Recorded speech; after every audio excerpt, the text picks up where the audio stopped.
से भी पावन तेरा मेरा बंधन। तेरा प्रेम है फुलवारी और मेरा मन है आंगन।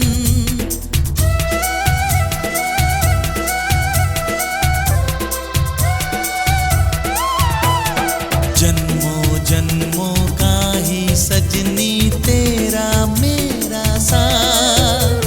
सातों फेरे होंगे अब हाथों में लेके हाथ।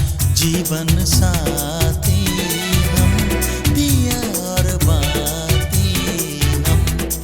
जीवन साथी हम, दिया और बाती हम।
चांदनी है ये बारात।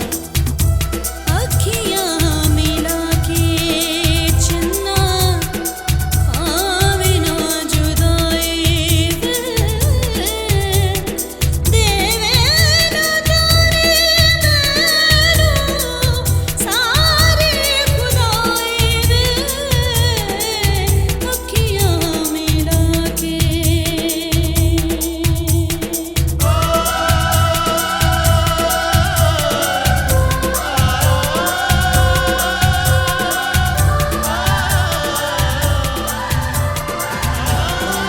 कुछ बातें हो चुकी हैं, कुछ बातें अभी हैं बाकी। बौछार एक पड़ी है, बरसातें अभी हैं बाकी। खुल के नाचने को बेकल मन का मयूरा है। हो खुल के नाचने को बेकल मन का मयूरा है। मिलन अभी आधा अधूरा है, मिलन अभी आधा अधूरा है। मिलन अभी आधा अधूरा है, मिलन अभी आधा अधूरा है। कुछ बातें हो चुकी हैं, कुछ बातें अभी हैं बाकी। बौछार एक पड़ी है, बरसातें अभी हैं बाकी। खुल के नाचने को बेकल मन का मयूरा है। हो खुल के नाचने को बेकल मन का मयूरा है। मिलन अभी आधा अधूरा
फलक तक चल साथ मेरे, फलक तक चल साथ चल, फलक तक चल साथ मेरे, फलक तक चल साथ चल। ये बादल की चादर, ये तारों के आंचल में छुप जाए हम पल दो पल हो। फलक तक चल साथ मेरे, फलक तक चल साथ चल, फलक तक चल साथ मेरे, फलक तक चल साथ चल।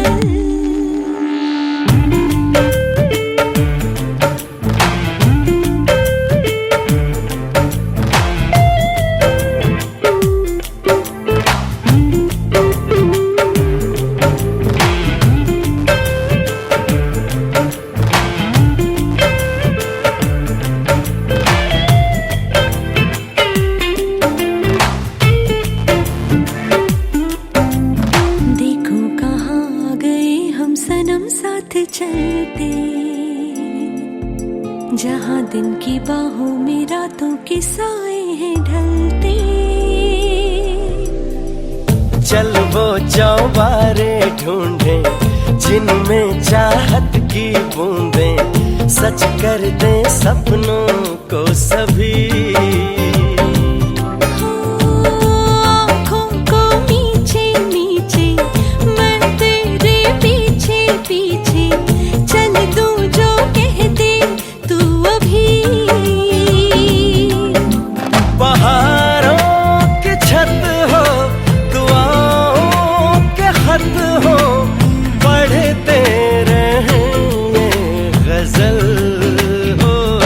फलक तक चल साथ मेरे, फलक तक चल साथ चल, फलक तक चल साथ मेरे, फलक तक चल साथ चल।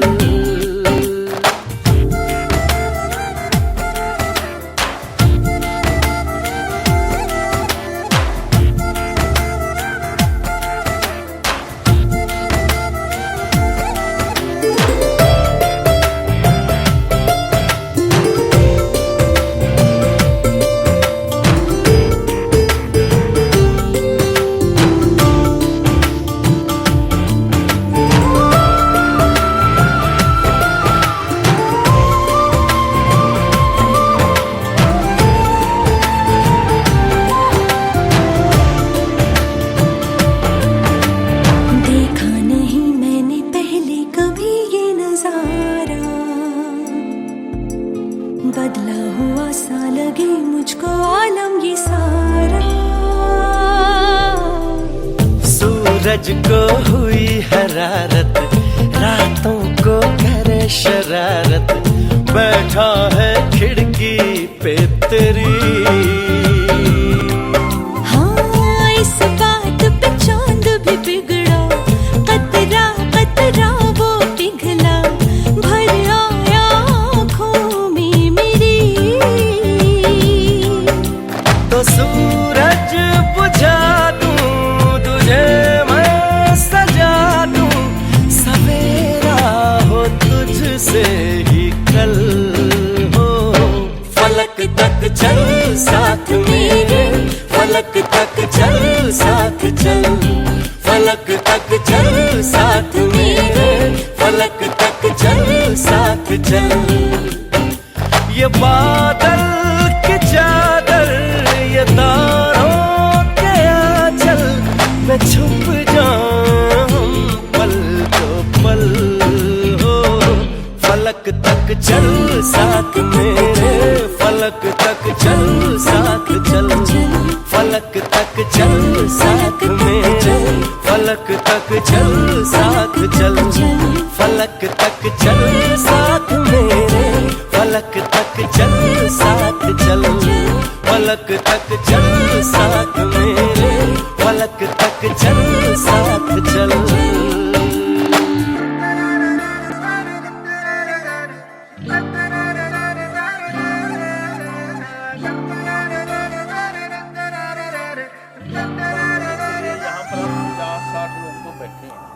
अक्सर 5-7 लोग ही होते हैं। बाकी सब खा पी करके चले जाते हैं घर में, अपने बिल्कुल खराटे मार रहे हैं इस समय। उन्होंने भी विवाह अटेंड किया है और आप भी विवाह अटेंड कर रहे हो।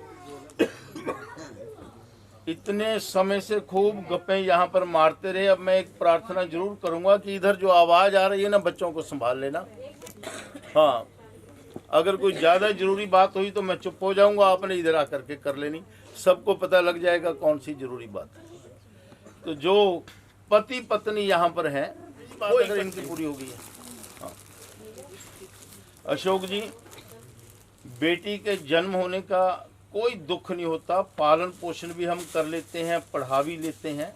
चिंता जन्म से ही इस बात की होती है कि इसको कैसा घर मिलेगा, कैसा बर मिलेगा, किस परिवार में ये जाएगी। कहते हैं जिसकी बेटी सुखी है उसका जीवन सुख पूर्वक व्यतीत होता है। कितना भी हम आयोजन कर लें, कितना भी खर्च कर लें, अगर कहीं वह गलती से किसी गलत परिवार में चली गई तो जीवन का इससे बड़ा दुख जो है और कोई नहीं होता है। तो हर लड़की के लिए या लड़के के लिए जब रिश्ता ढूंढते हैं तो हमको क्या करना चाहिए, हमारा शास्त्र कहता है कुलम शीलम च सनाथता च विद्या च वित्तम च बेय बपुश्च एतानि गुण सप्त समीक्षित्या। ये 7 चीजें हैं जो लड़के वाले या लड़की वाले, बेटे वाले या बेटी वाले इनका विचार कर लेते हैं, वो सारी जिंदगी निश्चिंत होकर के सोते हैं। सबसे पहली चीज कौन सी होती है, जो हम सभी कहते हैं अक्सर, बहन के लिए रिश्ता देखना हो, भाई के लिए बहू का भरजाई का चयन करना हो, तो जेब में हम इंची टेप डाल करके जरूर जाते हैं और बिल्कुल खड़े होकर के उनकी फरमाइश करने लगते हैं कि ये इतना लंबा है, ये अच्छा लगेगा, नहीं लगेगा, नहीं ये कद छोटा है, ये बड़ा है। फिर कहते क्या है कि अगर छोटा बड़ा क्या नहीं होगा, कहते ये फिर अच्छा नहीं लगेगा। किसको अच्छा नहीं लगेगा, जरा कल्पना कीजिए। जो चल रहे हैं वो तो एक दूसरे को देखते नहीं है, वह लोगों को अच्छा नहीं लगेगा। अगर कद की लंबाई 2 इंच बड़ी हो गई और जीभ की भी लंबाई 2 इंच बड़ी हो गई तो सबसे पहली बात कही गई कुलम शीलम च सनातता च। अगर बेटे का विवाह करना है तो सबसे पहले खानदान देखिए कि किस खानदान की बेटी हमारे घर में आ रही है, और इसी ढंग से अगर बेटी का करना है तो भी यही देखना होगा कि किस खानदान से बहू जो है वो हमारे घर में आ रही है। अगर ये फैसला हमारा सबसे सही हो गया, इंची टेप की बजाय जो 7 चीजें उनमें पहले कुलम खानदान देखा जाता है, फिर शीलम स्वभाव कैसा उनसे मिल करके, फिर सनाथता सिर पर माता पिता की छत्र छाया, वो क्या करते हैं, कैसे हैं, उनसे मिलजुल करके 1-2 बार ये निश्चित होता है कि ये परिवार कैसा है। फिर विद्या, पढ़ाई की दृष्टि से दोनों बच्चों की बराबरी कैसी है।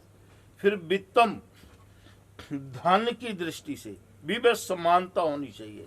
फिर व्यय, उम्र, साल, 2 साल, 3 साल, 4 साल का अंतर, अगर 10 साल का फर्क है, अनमेल विवाह नहीं होने चाहिए। फिर आ गया बपुश्च, 7वीं बात है कि शारीरिक दृष्टि से भी बराबर होनी चाहिए। जो 7वीं बात थी वो सबसे पहली बात आ गई। आज केवल एक ही बात लेकर के हम चलते हैं। तो यहाँ पर अगर ये 7 चीजें समीक्षित्या, इनकी समीक्षा करनी चाहिए। अब जितने हम बैठे हैं, अगर हम ये विचार करें तो जैसे मैं इस परिवार को पिछले 30-35 साल से जान रहा हूँ कि अशोक जी आप बहुत भाग्यशाली हैं कि ऐसे परिवार में आपकी बेटी जा रही है जो बिल्कुल सात्विक है, धार्मिक है, उस ईश्वर से डरने वाले हैं और बिल्कुल वैष्णव परिवार है, एक दूसरे के प्रति समर्पित है। बड़े भाई साहब सेहत ठीक नहीं थी, फिर भी मैंने आना है, बच्चों को आशीर्वाद देना है, और सभी तीनों भाइयों ने मिल करके एक दूसरे के साथ जो स्नेह अभिव्यक्त किया वह दूसरी पीढ़ी में भी है।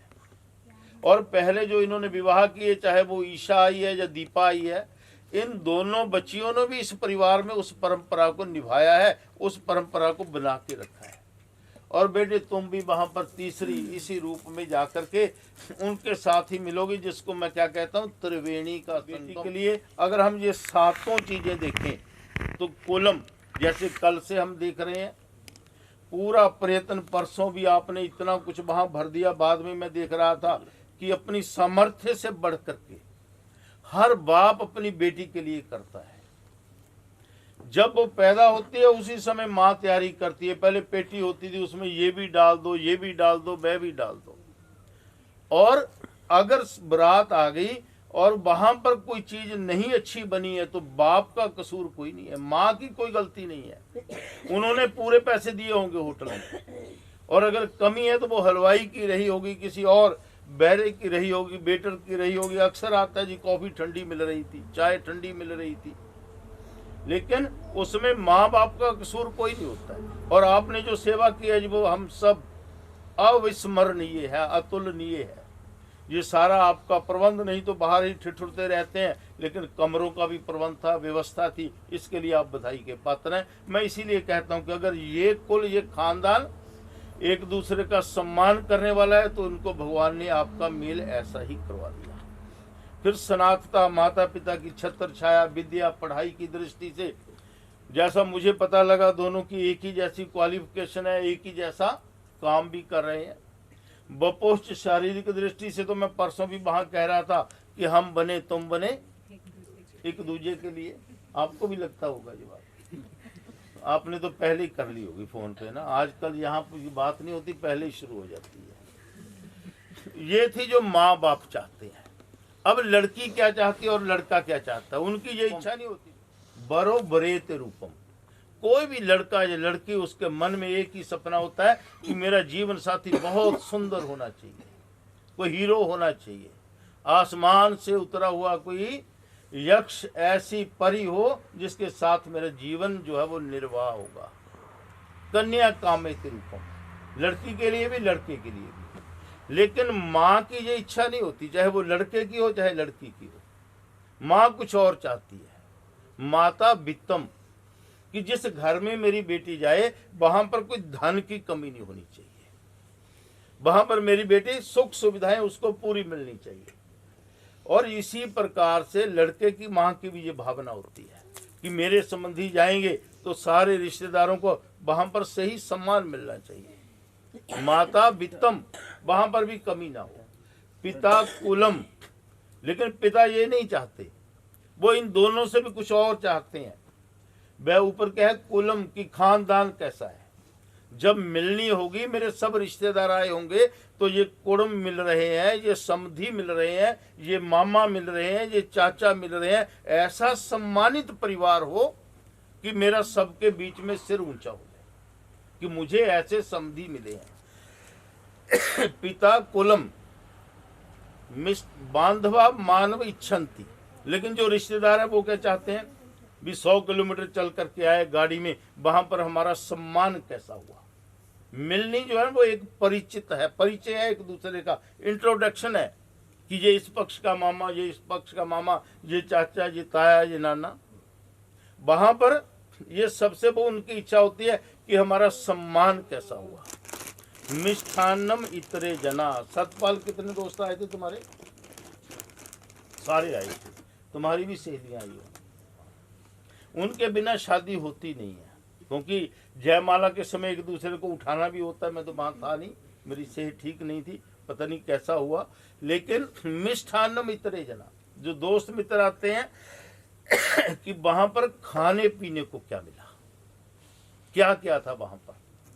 और आजकल तो अगर वो अलग स्टॉल नहीं लगा होता ना तो कई तो कहते क्या है ये कोई ब्याह थोड़ा था, वहां पर तो वो स्टॉल था ही नहीं। और यहाँ पर पहले कहा गया, अगली बात में आ जाएगा जिस समय मैं इसकी चर्चा करूंगा, कि इस भाव से हम देखें तो भी इस संबंध को, इस विवाह को क्या कहेंगे, सफल या श्रेष्ठ जरूर कहना चाहिए। बेटे हमेशा पत्नी को बामंगी कहा गया, वह बाईं ओर बैठती है। और मनुष्य का दिल भी कहाँ धड़कता है, बाईं तरफ ही धड़कता है। हार्ट अटैक भी वहीं होता है, दोनों चीजें हैं। और इसीलिए अगर किसी हमको बहुत अच्छा लगता है तो हम यही कहते हैं, हमने तो तुम्हें अपने दिल में बसा लिया है। तो पत्नी को बाईं ओर बिठाने का मतलब कि दिल एक ऐसा पार्ट है हमारा जिसकी हम बहुत संभाल करते हैं।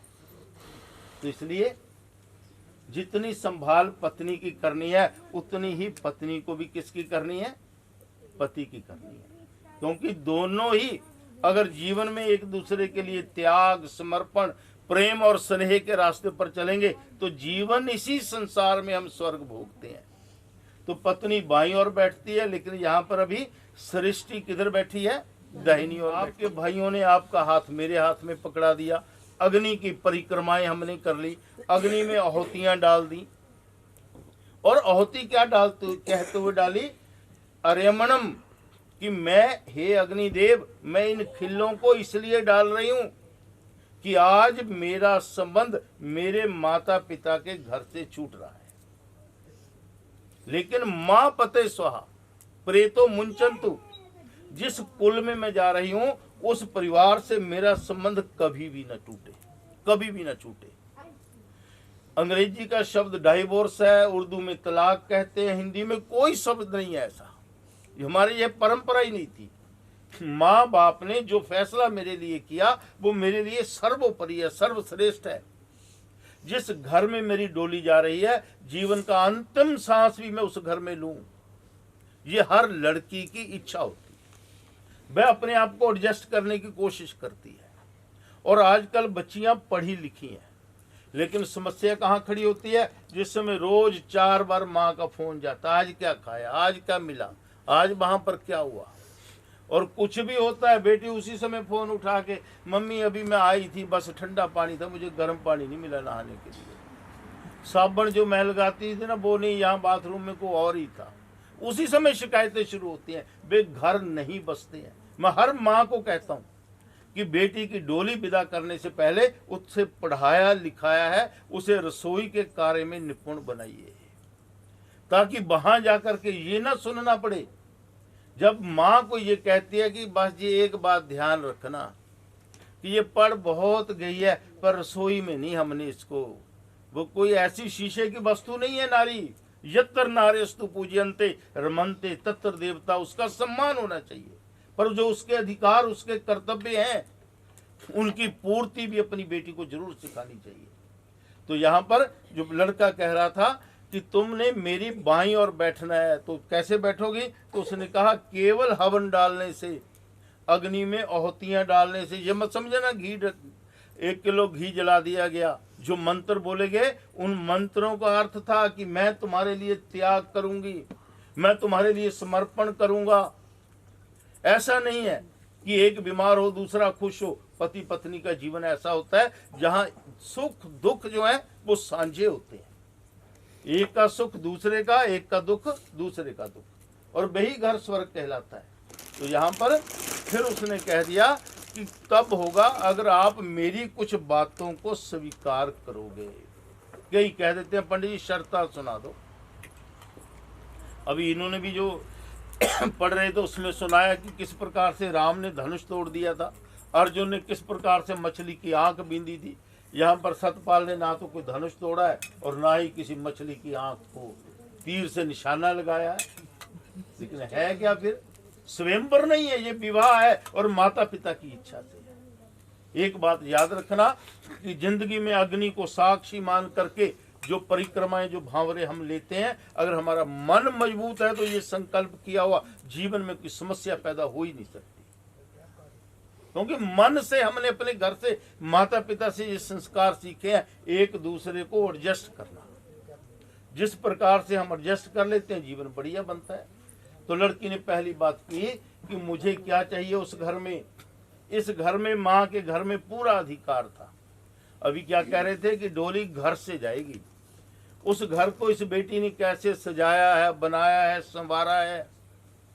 क्योंकि ये पहचान होती है जब कोई रिश्तेदार घर में आता है तो एकदम से देख करके कि हाँ ये बहू कैसी होगी, ये घर कैसा है। पुरुष तो बाहर 30 दिन रहता है, महीने में 24 घंटे बाहर ही रहता है, लेकिन जब कोई उसके घर में आकर के देखता है और अगर वो कहे यार बाहर तो ये सुख जो छज्जू के चवारे कि वहां पर ये जो ऊंची दुकान फीका पकवान, घर का मान सम्मान ये पत्नी के हाथ में, ये मेरी बेटी के हाथ में है। अगर मैंने बेटी को ये सिखाया तो घर में आया हुआ कोई भी व्यक्ति कहेगा कि भी वहां गए थे, बहू ने एकदम से कहा भी आओ बैठो ना, आप पानी तो लो ना पहले, फिर चाय भी आ गई, फिर ये भी आ गया। अगर इस बात में भी तकलीफ हो रही है कि आपके पास तो रोज ही इतने लोग आते हैं, मैं चाय ही बनाती रहूं। कार मिलना चाहिए।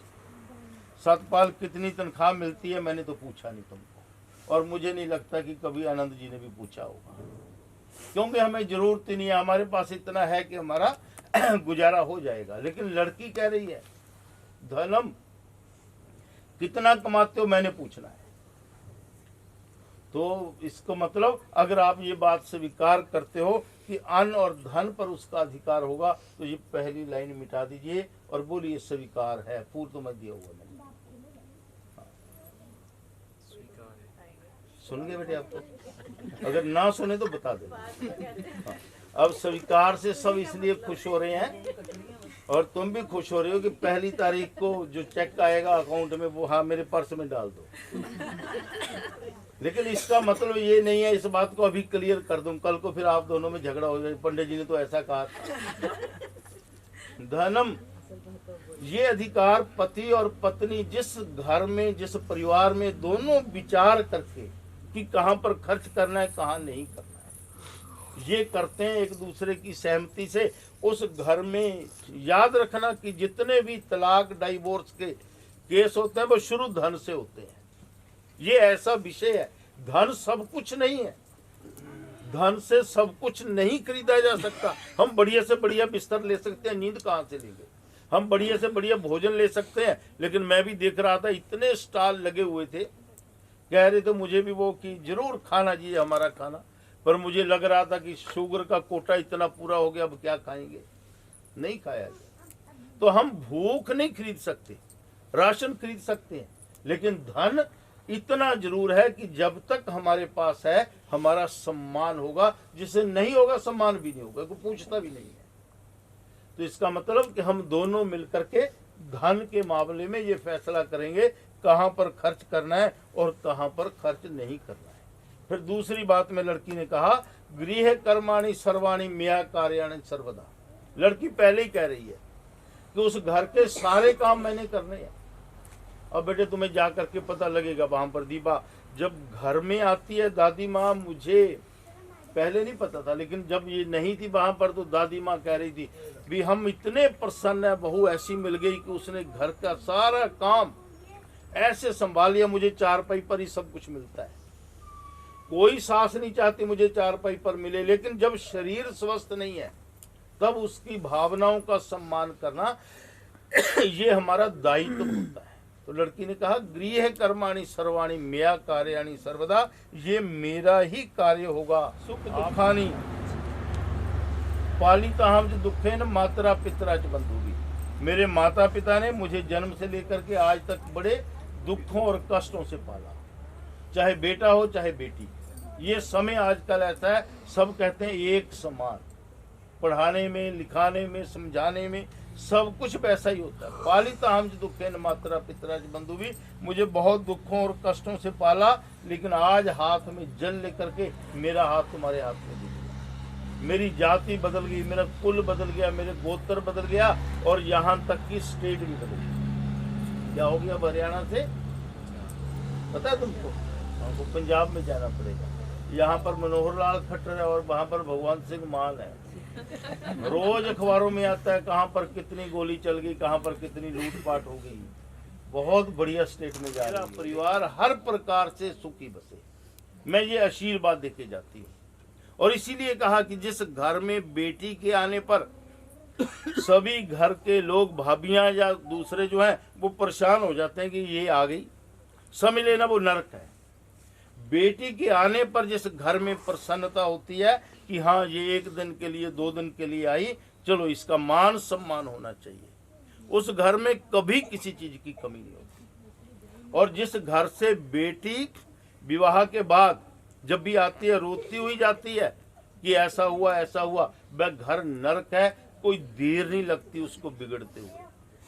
जिस मकान की नींव गीली रहती है वह मकान कभी भी गिर सकता है। जिस घर में माँ की आंखों में आंसू होंगे, बहन की आंखों में आंसू होंगे, पत्नी की आंखों में आंसू होंगे, बेटी की आंखों में आंसू होंगे, वह दीवारें कभी भी गिर जाएंगी। इसलिए ये प्रयत्न करना चाहिए कि मेरे घर के ये संबंध जो है ये सदैव प्रसन्न रहें। इसलिए क्या लिखा, यत्र नारेस्तु पूज्यन्ते रमन्ते तत्र देवता। जिस घर में नारी का सम्मान होता है वहां देवताओं का निवास होता है। और सम्मान का मतलब कोई धूप ज्योति जलाना नहीं है। कल को आप ये कहो जी आपने तो कहा था कि सम्मान आरती उतारनी चाहिए, उतारते हैं, इसमें कोई दो राय नहीं है। आरती उतारने का मतलब यही होता है कि जिस घर में बहू की प्रशंसा होती है, उसके व्यवहार से सभी प्रसन्न रहते हैं, वहां पर उसको सम्मान मिलता है। तो उसने कहा कि लेकिन मैंने मांग में सिंदूर आपके कारण डालना है और मेरे जीवन की जरूरतों को आपने पूरा करना है। अगर स्वीकार है तो तीसरी लाइन भी मिटा दीजिए। अब चौथी बात में लड़की ने कहा कि आपकी दीर्घायु के लिए मैंने करवा चौथ का व्रत रखना है। रखते हैं ना मम्मी भी? हाँ, रखते हैं, सब रखते हैं। ये अधिकार केवल नारी को दिया हुआ, पुरुष के पास नहीं है। अगर कोई डिमांड पूरी नहीं होती, देख लो फिर मैं व्रत नहीं रखना है, शुरू हो जाता है। पहले मैंने व्रत रखना है आपके लिए, भूखा रहना है सारा दिन। माँ के लिए रोटी बनेगी, बाप के लिए बनेगी, भाई के लिए बनेगी, पति के लिए बनेगी, लेकिन सुबह सूरज निकलने से पहले खा पी करके सारा दिन कुछ नहीं लेना है। इतना बड़ा त्याग और कौन करता है? जीवन में हम उसके कृतज्ञ होते हैं जो हमारे लिए त्याग करता है। जो केवल अपने लिए जीता वो जीना नहीं होता, वो तो पशुओं का जीना होता है। हम एक दूसरे के लिए जीते हैं। और नारी का ये मान और प्रतिष्ठा प्राप्त करता है। और कोई विशेषता आपको पता हो, मुझे ना पता हो तो बता दो मुझे, कोई आगे के लिए मैं जोड़ लूंगा। हाँ, शांति भी उसकी बहुत है। मन में सहनशीलता, जिसने सहना सीख लिया उसने रहना सीख लिया, ये सबसे बड़ी बात है। और एक मैं आज ही देख रहा था कि सबसे बड़ी विशेषता है 8 दिसंबर हो, टेम्परेचर जो है वो 8, 9, 10 हो, और जब तक जयमाला नहीं हो जाती किसी नारी को ठंड नहीं लगती, न शाल की जरूरत होती है ना किसी और की। जैसे ही जयमाला होगी फिर दौड़ते, ले आओ मेरी शाल कहाँ। उस समय तक कोई, झूठ तो नहीं बोल रहा है ना, मैं हर जगह देखता हूँ। और इस विशेषता का मैं तो इन बच्चों को भी देखता हूँ। और उस समय नाच करके ये कोशिश होती है कि जो रथ पर मेरा भाई बैठा है, मेरा देवर बैठा है, मेरा उसके लिए मैं उससे भी ऊंचा हो जाऊं। इतने ऊंची छलांगे लगती हैं। यहाँ शुक्र है कोई चीखे वगैरह नहीं बजी, नहीं तो बहुत चीख चिल्लाड़ भी होता है कि आज पता नहीं क्या हो गया। जिंदगी के बेटे याद रखना, 3 दिन हर पुरुष के जीवन के बहुत बड़े होते हैं। जहाँ मैं नारी की बात करता हूँ, पुरुष के जीवन के कौन से 3 दिन है? अगर वह कुछ भी करती है तो उसका फल नहीं मिलता। तो उसने विवाह के समय ही आपसे ये आज्ञा मांगी है कि मैं आपके दीर्घ जीवन के लिए, सुख के लिए ये व्रत रखूंगी, आप मुझे आज्ञा दीजिए। स्वीकार है तो कह दीजिए कि मैं भी रख लूंगा आपके लिए, और क्या, मिटा दीजिए। मुस्कुराने की जरूरत नहीं थी भी, केवल पत्नी को जरूरत है क्या जीवन साथी की? पुरुष को भी उतनी ही जरूरत है। कभी उनसे मिलना जिनका जीवन साथी बीच में छोड़ के चला गया है, चाहे पत्नी हो चाहे पति हो, लगता है कि ये संसार मेरे लिए खत्म हो गया, केवल फॉर्मेलिटी है, सांसें पूरी करनी है। कितना भी आज्ञाकारी बेटा हो, बहू कितनी भी अच्छी हो, मेरे बहन भाई कितने भी अच्छे हो, लेकिन उसके बिना बिल्कुल अंधेरा है, सब कुछ खत्म हो जाता है। तो यहाँ पर उसने आपके लिए, और 5वीं बात में फिर उसने कहा कुटुंबम पालनीयम चित्तया यौवन वर्धते। आज इस जवानी की अवस्था में मैं वहां जा रही हूँ, बुढ़ापे तक, जीवन के अंतिम सांस तक आपके घर में रहना है। आपके माता पिता, भाई बहनों, सबका ध्यान रखना है। और मैं आपसे एक बात जरूर कहूंगी कि आपसे मैंने बार बार मांगना है। कभी आटा नहीं होगा, कभी दाल नहीं होगी, मेरे बार बार मांगने से गुस्सा नहीं करना। अंबाला के इसी होटल में, इस हवन कुंड में अपने गुस्से को छोड़ जाना है। अलका को पता होगा, आता है नहीं आता, मिटा दीजिए। छोड़ दिया ना गुस्सा, ठीक है, मुस्कुराया, हाँ नहीं की इसने। सर्व बंधु जना स्वामिन भव तो दास्ताम गता। बस केवल 2 लाइनें रह गई हैं। लड़की कहती है कि आज से मेरे सभी संबंधी आपके दास हो गए। जब बारात आई सभी आगे आगे खड़े थे, आ जाओ चलो गेट पर जा करके उनका वेलकम करते हैं, स्वागत करते हैं। ये भाई भी दौड़ दौड़ करके किसी के लिए कोई, मैंने गर्म पानी मांगा उसी समय आ गया। अगर परसों चौथ को आऊंगा तो शायद नहीं, मैंने अभी बाजार जाना है जी। हाँ बेटे समीक्षा, क्या नाम है? समीक्षा। हाँ तो समीक्षा तुम पानी गर्म कर दो, मैं जरा जाके आता हूँ। आज खुद लेके आया। ये चीजें छोटी छोटी हैं बेटे, देखी जाती हैं कि ये परिवार कैसा है, किस व्यक्ति के शब्दों का कितना अर्थ और कितना मतलब निकलता है। तो लड़की ने फिर से ये छठी बात में फिर कह दिया कि मैं आपके लिए ये प्रार्थना कर रही हूँ कि मेरे संबंधियों ने आज अपनी तरफ से सब कुछ आपको दिया है, लेकिन कभी ये मत कहना कि दहेज में क्या दिया है। और जीवन में सुख चाहते हो तो इतना बात याद रखना, किसी बात पर मन मुटाव मेरा और मेरी पत्नी का हो सकता है, उसके बीच में उसके मायके नहीं आने चाहिए। और लड़की के लिए भी मैं कहता हूँ, कभी ये मत कहना कि आपने, माँ ने आपको यही सिखाया, आपके पापा ने यही सिखाया। जीवन नरक बन जाएगा। एक दूसरे का पूरा सम्मान, जली हुई रोटी भी ना ये कह के खा लेनी, ये जली हुई भी आज मुझे बड़ी स्वाद लग रही है, हो जाता है कभी कभी। तो अगर ये स्वीकार है कि दहेज की कोई चिंता नहीं, हम दोनों कमाएंगे, मेहनत करेंगे और बहुत कुछ बन गया और सब कुछ बना भी लेंगे। तो मिटा दीजिए अगली लाइन। होम यज्ञ विवाह कन्यादान मखे व्रते। लड़की ने फिर कह दिया कि आपके घर में कोई हवन यज्ञ कुछ भी होगा तो मैं आपके साथ इसी तरह बैठूंगी जैसे मेरे माता पिता बैठे हैं कन्यादान के लिए।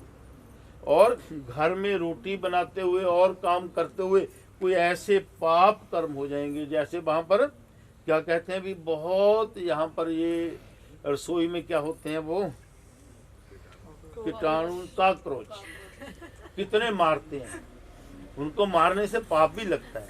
तो उसने कहा कि इसका आधा पाप आपको मिलेगा।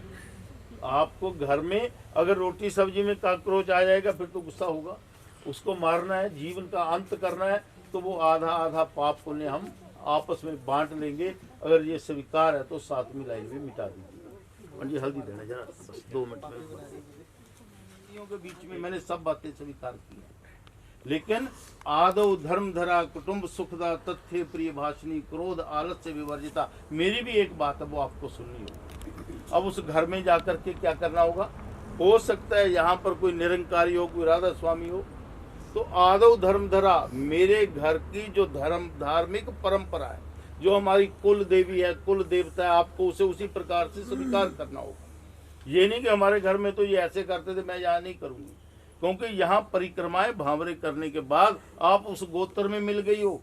आपको केवल वहां की विरासत में वो धन संपत्ति मकान नहीं मिलेगा, केवल ये बेटा नहीं मिलेगा, ये परंपराएं भी मिलेंगी। तो उसने पहले कहा आदो धर्म धरा, मेरे धर्म के अनुसार जो कुछ है उसका पालन करना होगा। कुटुंब सुखदा, मेरे परिवार के लिए सुखदायी बनना होगा। कभी दिल्ली से ईशा आ जाएगी, कभी दीपा आ जाएगी और कभी वहां पर मेरे जैसे लोग भी पहुंचते हैं। कुटुंब सुखदा, मेरे उन परिवारों के लिए सबके लिए सुखदायी बनना होगा। ये नहीं आ गए जी तुसी आ जाओ रसोई इकट्ठे मिलके कम करते हैं। वैसे मैं एक बात सबसे कहता हूं कि हम रिश्तेदारों के जहां मर्जी जाएं, मैं सभी बेटियों बहनों से कहता हूं केवल चारपाई पर ड्राइंग रूम में बैठ करके इंतजार मत कीजिए कि मुझे भोजन मिल जाएगी। अगर आप रसोई में जा करके उनके साथ काम करते हो तो आने वाले कल वो आपका इंतजार करेंगे, इतने दिन हो गए वो नहीं आई। और अगर नहीं करोगे कुछ भी, ओ ना आवे उधर न्याणे तो दुखी करता था फिर यही होता है, कोई काम करने से छोटा बड़ा नहीं होता, ना पतला और कमजोर होता है, लेकिन ये करना चाहिए कहीं पर भी जाकर के। कुटुंब सुखदा, परिवार के लिए सुखदायी तभी बनेंगे। तथ्य प्रिय भाषणी, लड़का कहता है कि नारी का सबसे बड़ा गुण है उसकी वाणी का मधुर होना। अगर उसकी वाणी मधुर नहीं है, वो कितने भी काम करे, कितना भी रुपया पैसा कमा ले, अगर कर्कश वाणी है तो उसका सम्मान हो ही नहीं सकता। कई कहते हैं शास्त्री जी मेरी बस यही कमी है, मैंने गुस्सा ही आ जाता, चिट्ठी आ जाता है, नहीं गुस्सा हमारे में आता है, उसको रोकना है। तो उसने कहा तथ्य प्रिय भाषणी, तुम्हारी वाणी मधुर होनी चाहिए और मेरे साथ सच बोलना है। झूठ पर कभी भी दीवार, झूठ का मकान बहुत लंबे समय तक नहीं चलता। विश्वास रखिए एक दूसरे के साथ, ऐसा विश्वास बनाइए सच का कि हाँ, और कोई जो मर्जी कहे लेकिन तुम कहो मुझे पता है, सतपाल ऐसा नहीं हो सकता। ये विश्वास है। कोई तुम्हारे बारे में इसे कहे और कहे नहीं, ये नहीं है कि आज एतवार है जी, कोई गल नहीं, छुट्टी है, 9 बजे उठांगे। सासू माँ तो 5 बजे उठ गई है, ससुर 6 बजे उठ गए, उनको तो चाय चाहिए। मांगने पर नहीं, पता होना चाहिए घर में कि मेरे पापा को इतने बजे चाय चाहिए, इतने बजे उन्होंने दवाई लेनी है। अगर ये हमारे पास है तो हमारा सम्मान होगा। अगर कहना पड़ेगा तेनू कितनी बड़ी कमा सवेरे 6 बजे चाय दे दिया करो। और कई तो बहुत खुश होती है, मेरे पापा आप ही बना लेते हैं चाय, मुझे भी रसोई में दे जाते हैं, कमरे में ले, बेडरूम में ले, बेटे तू भी चाय ले दे। जीवन है कि हम बड़े बुजुर्गों की सेवा के लिए समर्पित हों। तो अगर बेटे आपको ये बातें, भगनी प्रेम आदर्शिता, मेरे घर में कभी भी मेरी बहनें आई, कभी और संबंधी आए, तो उनको प्रेम के साथ मिलना है और किसी ऐसी जगह नहीं जाना जहां पर लोग शराब वगैरह पीते। अगर ये बात स्वीकार है तो बोलिए स्वीकार है,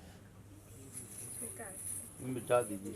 अब सुना जी मैंने क्या कहा, अगर स्वीकार है तो बोली। पहले भी चलो मेरी कमी रही, लेकिन आगे तो नहीं। मैं टूट के सनम ऐसे ही तुझे चाहूंगी,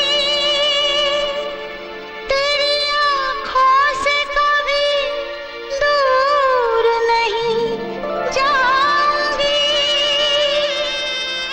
कसम है तुझको मेरी साजना मोहब्बत की, मैं 7 फेरों के साथों वचन निभाऊंगी।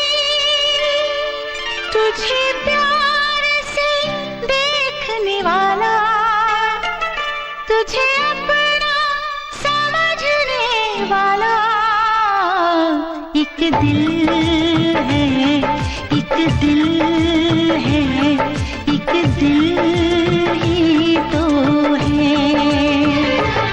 मेरा दिल है, मेरा दिल है, मेरा दिल ही तो है।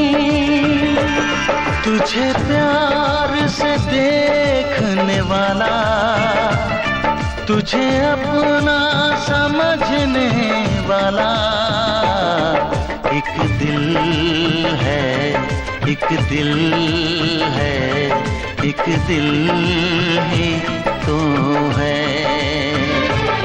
मेरा दिल है, मेरा दिल है, मेरा दिल ही तो है।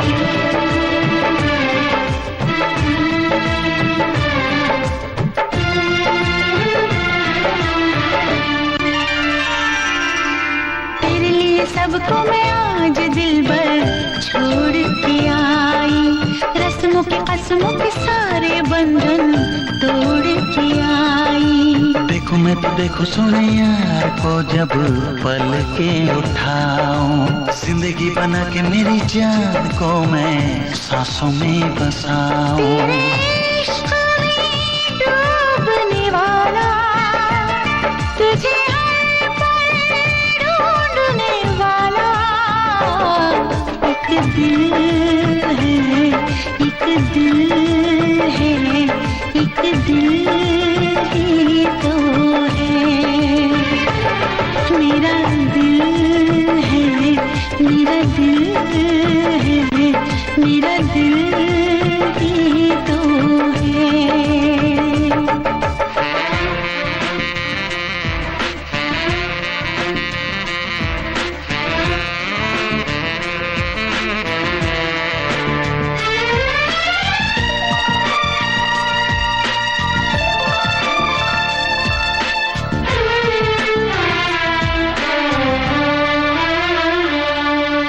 आजा तेरी सुनी सुनी मांग को मैं तारों से भर दूं, सजनी दीवानी सारी उम्र अब मैं तेरे नाम कर दूं। सारी दुनिया को मैं तो भूल बैठी बाहों में आके, ऐसा लगा सब कुछ पा लिया है तेरा प्यार पाके। तेरे ख्वाब सजाने वाला तेरी दुनिया बसाने वाला एक दिल है, एक दिल है, एक दिल ही तो है।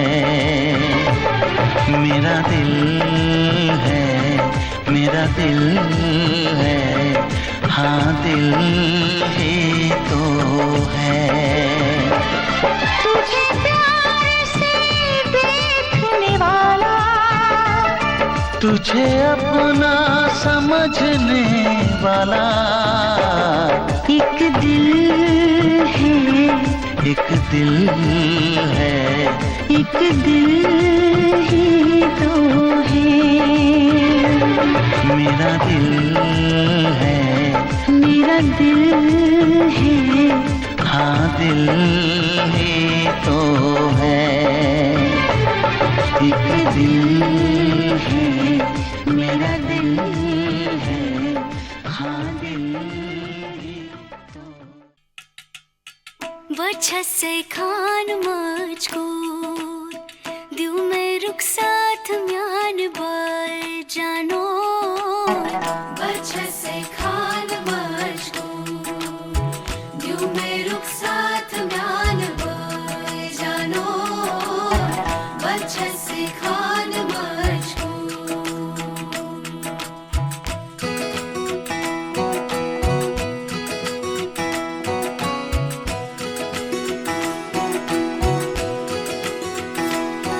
उंगली पकड़ के तूने चलना सिखाया था ना।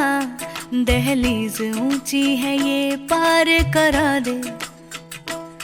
बाबा मैं तेरी मलिका, टुकड़ा हूँ तेरे दिल का। एक बार फिर से दहलीज पार करा दे।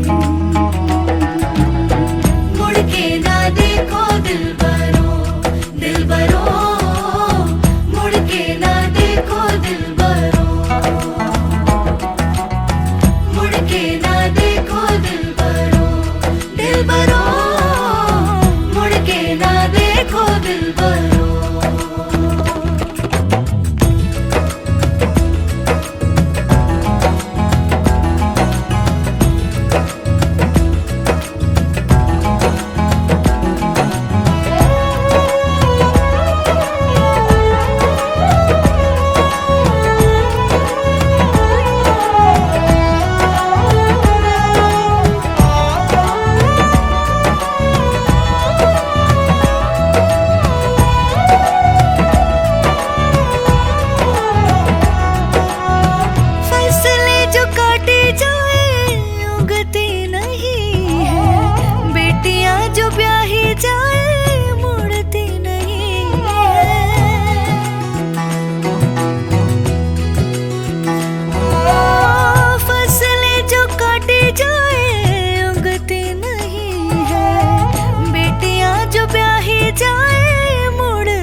दर्द की भी पार करा दे। बाबा मैं तेरी मलिका, टुकड़ा हूँ तेरे दिल का। एक बार फिर से दहलीज पार करा दे।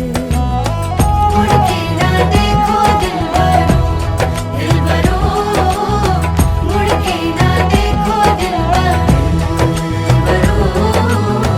मुड़ के ना देखो दिलबरो, दिलबरो। मुड़ के ना देखो दिलबरो।